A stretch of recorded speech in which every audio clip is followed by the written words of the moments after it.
Ito na yung update ngayon sa baboy natin nga dilina. Ika 119 days na ngayon po, mga alas 10 ng umaga. Ganito na po yung sitwasyon ng aking baboy. Itong didi niya, pinunasan ko kasi sobrang dumi. So kahapon sa ika 118 days, ay pina-injikan na po natin to ng Lutalize. Mga alas 6 kagabi, mga alas 6 na lampas na yung alas 6 kagabi. Tapos yung nangyari noon, pagkatalikod ng pag-alis ng technician, bigla po siyang nag-labor, nagkaskas siya dito sa sahig, kaya nilagyan namin siya dito ng mga dahon ng saging.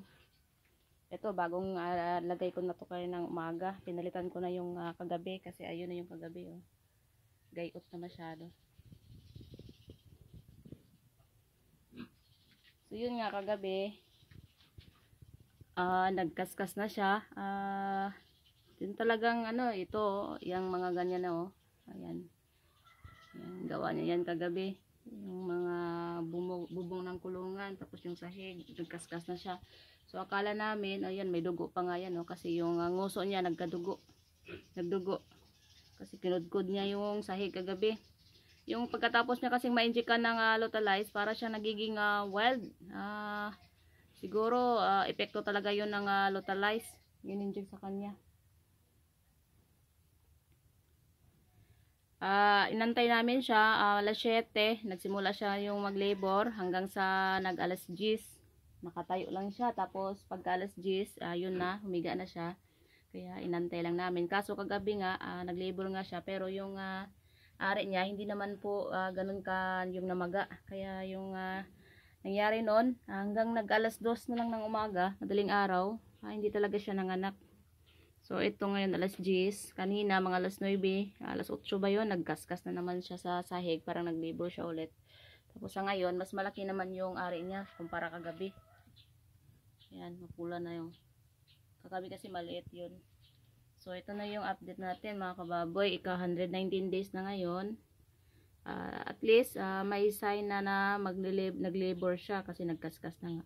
Kasi yung didi niya, matigas na po yung didi niya, pero subukan nating anuhin. Ito walang gatas na lumabas. Ito din wala. So yung inantay natin dito, yung gatas talaga nalalabas na. So yun na talaga yung inantay natin na ito meron pero konti lang. Kita nyo, konti lang.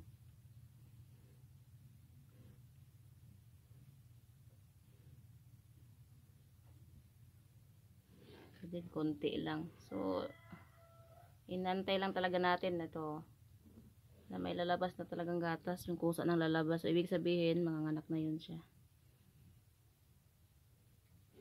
So kahapon sa 118 ay hindi na po natin ito pinakain ng feeds. Mga 200 grams siguro sa umaga, tapos talbos ng kamote na yung pinakain ko hanggang sa kinagabihan. Tapos kinang umaga, kasi naghingi naman siya, pinakain na naman natin siya ng feeds. Pero nasa 200 grams lang din yun. Tapos ngayon, hindi ko na rin ito papakainin ng feeds. Dahon na lang din yung ibibigay ko sa kanya. At yung pag-inject pala sa kanya ng Lutalize kagabi, yung normal talaga na magle-labor yung inahin, yung nagkakaskas, yung hindi mapakali, tapos labas siya ng labas ng dumi. So ibig sabihin, nag-ano siya, parang nagpapalabas siya ng dumi para mas mabilis yung panganganak niya, 'di ba? Yun naman yung isa din sa palatandaan ng mga anak na yung baboy, yung maya-maya talaga siya nagdudumi.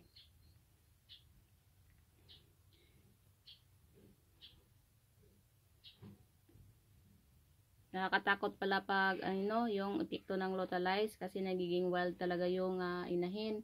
Alam niyo po mga kababoy, kagabi akala natin na yung para siyang para siyang sabog. Yung para siyang lasing. Nakakaawa po siya tingnan, pero at least positive na po na nag-labor siya kagabi. Pero yun nga lang, hindi pa siya nanganak. So, ito lang po muna yung update natin. 119 days na. So, sana manganak na to mamaya. Ito, may gatas din pero konti pa rin.